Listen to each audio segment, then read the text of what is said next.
Hello, and welcome to the Fighting Moose Podcast. I'm your host and narrator, Jason Hendrickson. This is a podcast where I retell stories, some fictional and some historical, that can be enjoyed by people of all ages. Last night, as we were all getting ready for bed, I heard some fireworks going off outside. They sounded like they were coming from Canada. I looked, but I didn't see any, so I don't really know where they're coming from. But then I remembered that they probably were coming from Canada, since today is Canada Day. Happy Canada Day to my friends to the north. In addition to Canada Day, coming up on Saturday is our Independence Day here in the United States. Exciting week here in North America. Anyway, as a way to celebrate Canada Day, I chose the story The Fall of Spider-Man from the book Canadian Fairy Tales, written by Cyrus Macmillan. Now before we get into the story, let me disclose that this story is not about the amazing Spider-Man from the comic books. I know, you are disappointed, but bear with me. I think you will enjoy it. I know I did. Now, let's turn to today's story. I hope you enjoy. Let's begin. Liftoff. We have a liftoff.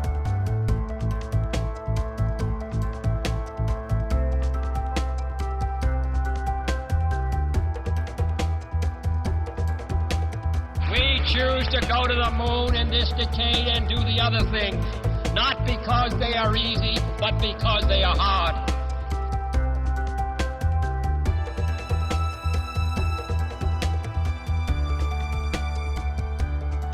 The Fall of the Spider-Man.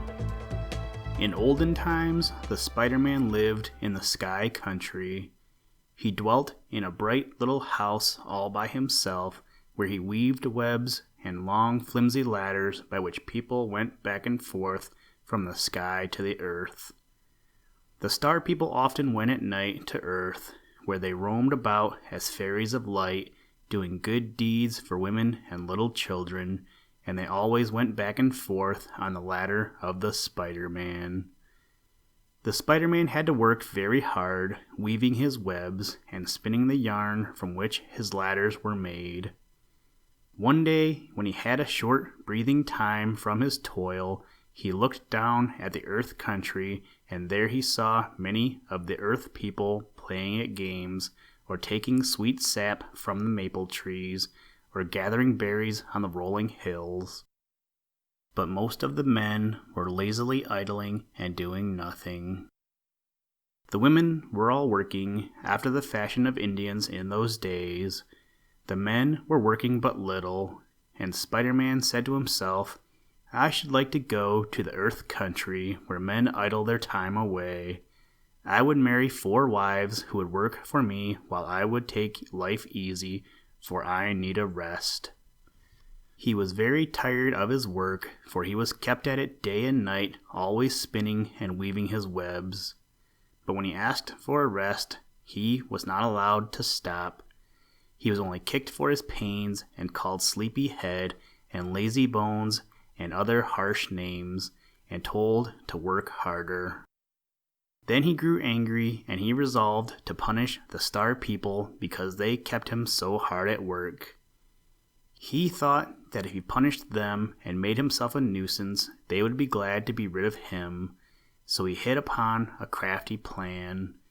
Each night, when a star fairy was climbing back to the Sky Country, just as he came near the top of the ladder, the Spider-Man would cut the strands and the fairy would fall to earth with a great crash.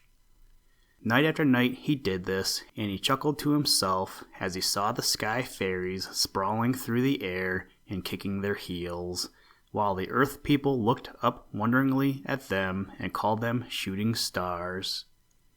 Many Star People fell to Earth in this way because of the Spider-Man's tricks, and they could never get back to the Sky Country because of their broken limbs or their disfigured faces. For in the Sky Country, the people all must have beautiful faces and forms. But Spider-Man's tricks brought him no good. The people would not drive him away because they needed his webs, and he was kept always at his tasks. At last, he decided to run away of his own accord, and one night, when the moon and the stars had gone to work and the sun was asleep, he said farewell to the sky country and let himself down to earth by one of his own strands of yarn, spinning it as he dropped down. In the earth country, he married 4 wives as he had planned, for he wanted them to work for him while he took his ease. He thought he had worked long enough. All went well for a time, and the Spider-Man was quite happy living his lazy and contented life. Not a strand did he spin, nor a web did he weave. No men on earth were working, only the women toiled. At last, Glooskap, who ruled upon the earth in that time, became very angry because the men in these parts were so lazy, and he sent famine into their country to punish them for their sins. Famine came very stealthily into the land and gathered up all the corn and carried it off. Then he called to him all the animals and the birds and the fish of the sea and river, and he took them away with him. In all the land there was nothing left to eat, only water remained. The people were very hungry, and they lived on water for many days. Sometimes they drank the water cold, sometimes hot, sometimes lukewarm, but at best it was but poor fare. The Spider-Man soon grew tired of this strange diet, for it did not satisfy his hunger to live always on water. It filled his belly and swelled him to a great size, but it brought him little nourishment or strength. So he said, "There must be good food somewhere in the world. I will go in search of it." That night, when all the world was asleep, he took a large bag and crept softly away from his 4 wives and set out on his quest for food. He did not want anyone to know where he was going. For several days he traveled, living only on water, but he found no food, and the bag was still empty on his back. At last, one day, he saw birds in the trees, and he knew that he was near the border of the Hunger Land. That night in the forest, when he stopped at a stream to drink, he saw a tiny gleam of light far ahead of him through the trees. He hurried towards the light, and soon he came upon a man with a great hump on his shoulders and scars on his face, and a light hanging at his back, with a shade on it which he could close and open at his will. The Spider-Man said, "I am looking for food. Tell me where I can find it." And the humped man with his light said, "Do you want it for your people?" But the Spider-Man said, "No, I want it for myself." Then the humped man laughed and said, "You are near to the border of the land of plenty. Follow me, and I will give you food." Then he flashed the light at his back, opening and closing the shade so that the light flickered, and he set off quickly through the trees. The Spider-Man followed the light flashing in the darkness, but he had to go so fast that he was almost out of breath when he reached the house where the humped man had stopped. But the humped man only laughed when he saw the Spider-Man coming puffing wearily along with his fat and swollen belly. He gave him a good fat meal, and the Spider-Man soon felt better after his long fast. Then the humped man said, "You are the Spider-Man who once weaved webs in the sky. I, too, once dwelt in the Star Country, and one dark night, as I was climbing back from the Earth Country on your ladder, carrying my lamp on my back to light the way, when I was near the sky, you cut the strands of the web, and I fell to the earth with a great crash. That is why I have a great hump on my back and scars on my face, and because of this, I have never been allowed to go back to the sky country of the stars. I roam the earth at nights as a forest fairy, just as I did in the olden days, for I have found my former power still with me, and I still carry my lamp at my back. It is the starlight from the sky country. I shall never get back to the star country while I have life, but someday when my work on earth is done, I shall go back. But although you were cruel to me, I will give you food." The Spider-Man remembered the nights he had cut the ladder's strands, and he laughed to himself at the memory of the star fairies falling to earth with a great crash. But the man with the light knew that now he had his chance to take vengeance on the Spider-Man. The latter did not suspect evil. He was glad to get food at last. Then the humped man said, "I will give you 4 pots. You must not open them until you get home. They will then be filled with food, and thereafter, always when you open them, they will be packed with good food, and the food will never grow less." The Spider-Man put the 4 pots in his bag, and slinging it over his shoulder, he set out for his home, well pleased with his success. After he had gone away, the humped man used his power to make him hungry. Yet for several days he traveled without opening the pots, for although he was almost starving, he wished to do as the humped man had told him. At last he could wait no longer. He stopped near his home, took the pots out of the bag, and opened them. They were filled with good food, as he had been promised. In one was a fine meat stew, in another were many cooked vegetables, in another was bread made from Indian corn, and in another was luscious ripe fruit. He ate until he was full. He covered the pots, put them back in the bag, and hid the bag among the trees. Then he went home. He had meanwhile taken pity on his people, and he decided to invite the chief and all the tribe to a feast the next evening, for the pots would be full, and the food would never decrease, and there would be enough for all. He thought the people would regard him as a very wonderful man if he could supply them all with good food in their hunger. When he reached his home, his wives were very glad to see him back, and they at once brought him water, the only food they had. But he laughed them to scorn, and threw the water in their faces, and said, "O foolish women, I do not want water. It is not food for a great man like me.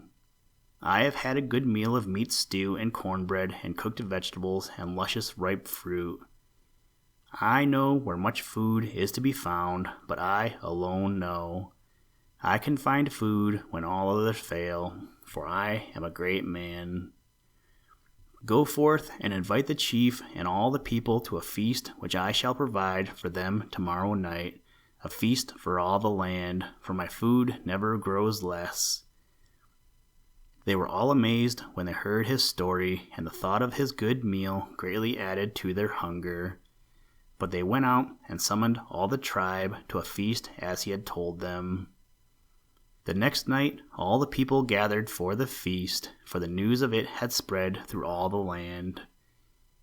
They had taken no water that day, for they wished to eat well, and they were very hungry. They were as hungry as wild beasts in search of food. The Spider-Man was very glad because the people praised him, and he proudly brought in his bag of pots. The people all waited hungrily and eagerly. But when he uncovered the first pot, there was no food there. He uncovered the second pot, but there was no food there. He uncovered all the pots, but not a bit of food was in any of them. They were all empty, and in the bottom of each was a great gaping hole. Now it had happened in this way. When the humped man, the star fairy, had given the pots to the Spider-Man, he knew well that the Spider-Man would disobey his orders, and that he would open the pots before he reached his home. He chuckled to himself, for he knew that now he could take vengeance on the web weaver who had injured him. So when the Spider-Man had left the pots among the trees, the humped man used his magic power and made holes in the pots, and the charm of the food was broken, and all the food disappeared. When the people saw the empty pots, they thought they had been purposely deceived. The remains of the food and the smell of stew and of fruit still clung to the pots. They thought the Spider-Man had eaten all the food himself. So in their great hunger and their rage and their disappointment, they fell upon him and beat him and bore him to the ground, while the humped man with a lamp at his back, hiding behind the trees, looked on and laughed in his glee. Then the people split the Spider-Man's arms to the shoulders and his legs to the thighs, so that he had 8 limbs instead of 4. And the humped man, the star fairy named Firefly, came forth from behind the trees, and standing over the fallen Spider-Man, he said, "Henceforth, because of your cruelty to the star people, you will always crawl on 8 legs, and you will have a fat, round belly because of the water you have drunk. And sometimes you will live on top of the water, but you shall always eat only flies and insects.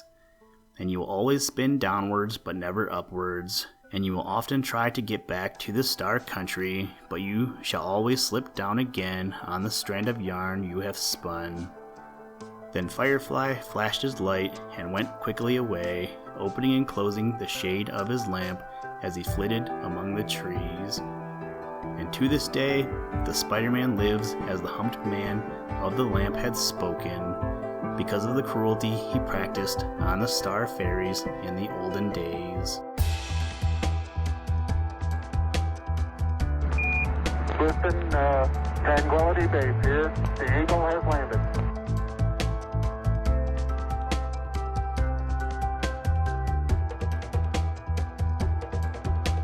That's one small step for man, one giant leap for mankind.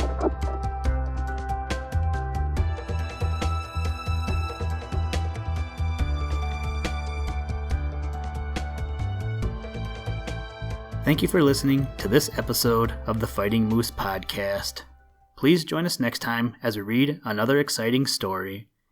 Today's music was provided by the artist Analog by Nature, and the audio clips were provided from NASA. For more information to download and or listen to audio or materials from all our recordings, or to contact us, please visit www.thefightingmoose.com, or you can follow the links in the show notes. And as always, try and do a random act of kindness every day. Mission complete, Houston. After serving the world for over 30 years, the space shuttle's earned its place in history and it's come to a final stop.